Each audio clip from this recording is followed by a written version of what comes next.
కదులుతూ ఉన్న వస్తువును మీరందరూ చూసే ఉంటారు. ఇది ఒక కదులుతున్న వస్తువు. ఇది కుడివైపుకు ప్రయాణిస్తూ ఉందనుకుందాం. ఏదైనా వస్తువు దానికదే స్వయంగా మీరు ఏమీ చేయకుండానే ఆగిందనుకోండి, అది నిశ్చల స్థితికి చేరుకుందని అర్థం. ఒకవేళ మీరు ఒక వస్తువును కదిలించాలనుకుంటే మీరు ఆ వస్తువుపై బలం ప్రయోగించాలి. ఏ వస్తువు కూడా దానికదే ఏ బలం ప్రయోగించకుండా తిరగటం లేదా కదులుతూ ఉండటం జరగదు. వ్యతిరేకంగా ఆపడానికి ఏదో ఒకటి జరుగుతున్నట్టు కనిపిస్తుంది. అందువల్లే చరిత్రకు ముందు కూడా ఇదే చెప్పబడింది. మీ అందరికీ ప్రాచీన గ్రీకుల గురించి తెలుసుంటుంది. ఇది క్రీస్తుపూర్వం 1600 సంవత్సరాల నాటి మాట. దాదాపు 2000 సంవత్సరాల వరకు ఇదే వాడుకలో ఉండేది. మీరు స్క్రీన్ మీద చూడండి. వస్తువులకు తమకు తాముగా నిశ్చల స్థితికి రాగలిగే లక్షణం ఉంటుంది. ఉదాహరణకు, ఒక వస్తువును ఆగకుండా తిరిగేలాగా చేయాలంటే మీరు ఖచ్చితంగా ఏదో ఒక బలం అనేది వాటి మీద ప్రయోగించాలి. మనలో ప్రతి ఒక్కరూ ఎక్కడో ఒక చోట దీనిని గమనించే ఉంటారు. కానీ 16వ శతాబ్దంలో వీరు దీనిని నిరూపించారు.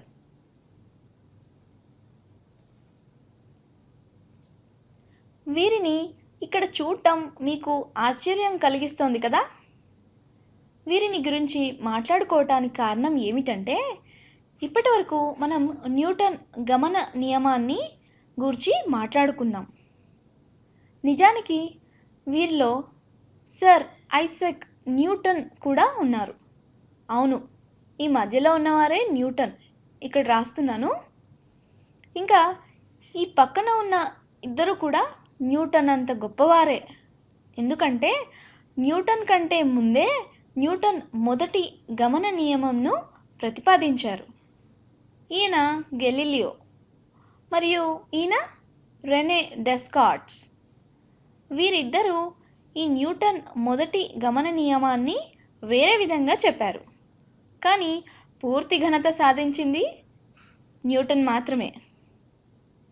ఎందుకంటే న్యూటన్ మాత్రమే తన ఇతర సిద్ధాంతాలతో దీనికి విస్తృత రూపాన్ని కలిగించారు.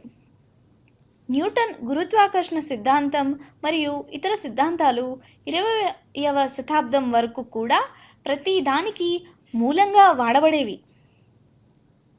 న్యూటన్ ప్రతిపాదించిన వాటిలో చాలా వరకు వాస్తవికతకు దగ్గరగా ఉన్నాయి మరియు మంచిగా పనిచేశాయి. వారు తమ లోతైన పరిశీలనల ద్వారా ఈ కాలంలో వాటిని ప్రతిపాదించడం వారి ఘనతకు నిదర్శనం. వీరు 16వ శతాబ్దంలో ప్రతిపాదించింది ఏమిటంటే, వస్తువుకు త్వరణం, వేగం, దిశ అనేవి కూడా ఉంటాయి. ఉదాహరణకు, వస్తువుల వేగం 0 అయినప్పుడు అవి నిశ్చల స్థితిలో ఉన్నట్టు చెప్పవచ్చు. వస్తువుల మీద నిరోధించలేని బలం ప్రయోగిస్తే తప్ప అవి నిశ్చల స్థితిలోనే ఉంటాయి. ఇది మనం పైన చెప్పుకున్న దాని పూర్తి విరుద్ధం. దాదాపు 2000 సంవత్సరాల వరకు వస్తువుల నిశ్చల స్థితికి కట్టుబడి ఉంటాయని వాడుకలో ఉండేది. ఒకవేళ వస్తువులను కదిలేలా చేయాలంటే తప్పనిసరిగా వాటి మీద బలాన్ని ప్రయోగించాలి. వీరు ఏం చెప్పారంటే, వస్తువులు ఎల్లప్పుడూ స్థానచలనం చెందే ధోరణిని కలిగి ఉంటాయి. కదిలే వాటిని ఆపాలంటే వాటి గమన వేగంలో మార్పు తీసుకురావటమో లేదా వాటి త్వరణంలో మార్పు తీసుకురావటమో, అది కూడా వేగంలో కానీ లేదా దిశలో మార్పు జరగాలి. అలా జరగాలంటే వాటికి విరుద్ధంగా ఒక బలం ప్రయోగించబడాలి. వీరి లోతైన పరిశీలన మూలంగా వస్తువుల స్వతహాగా వాటికవే ఆగే ధోరణిని కలిగి ఉండకపోవచ్చు. కానీ పర్యావరణంలో ఎన్నో రకాల బలాలుంటాయి. అవి ఈ వస్తువుల స్థాన చలనానికి వ్యతిరేకంగా పనిచేస్తాయి. ఉదాహరణకు ఒక వస్తువును ఒక చోట వదిలేస్తున్నామంటే అక్కడ వాస్తవానికి కొన్ని బలాలు ఆ వస్తువును ఆపే ప్రయత్నం చేస్తాయి. ఈ ఉదాహరణలో ఆ బలాన్నే ఘర్షణ బలం అంటారు. ఈ ఘర్షణ బలమే ఈ వస్తువుకు మరియు ఉపరితల భాగానికి మధ్య పనిచేస్తుంది.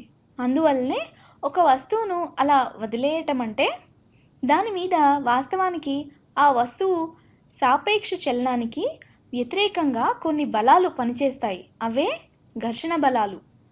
ఈ వస్తువు పర్యావరణంతో సంబంధం లేకుండా సహజ గుణాన్ని కలిగి ఉంటే కనుక ఇది ఎల్లప్పుడూ నిశ్చల స్థితిలో ఉంటుంది. వీరు కనుగొన్నది కూడా అదే. ఒకవేళ ఈ ఉపరితలాన్ని నునుపుగా చేస్తే వస్తువు ముందుకు కదులుతూ ఉంటుంది. అంటే ఈ యొక్క రాపిడిని లేదా ఘర్షణ బలాన్ని తీసేసినట్లవుతుంది. అంటే ఈ ఉపరితలాన్ని పూర్తిగా రాపిడి జరగకుండా చేస్తే లేదా పూర్తి నునుపుగా చేస్తే వస్తువు దానికదే కదిలే ధోరణిని కలిగి ఉంటుంది. ఇది వీరు చేసిన గొప్ప ప్రయోగానికి నిదర్శనం. మీరు అడగవచ్చు, మరి ఈ రెండవ వస్తువు పరిస్థితి ఏంటని?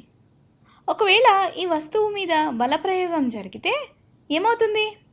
నిత్య జీవితంలో చూస్తూనే ఉంటాం. టీవీని దగ్గరకు లాగాలంటే దానిపై బలం ప్రయోగించాలి.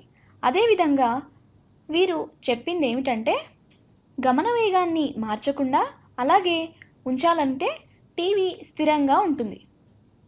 కానీ మనం ఏం చేస్తున్నాం? వస్తువు గమన వేగానికి వ్యతిరేకంగా రుణాత్మక దిశలో బలాన్ని ప్రయోగిస్తున్నాం. కార్పెట్ మీద టీవీని లాగితే టీవీ మీద ఘర్షణ బలం పనిచేస్తుంది.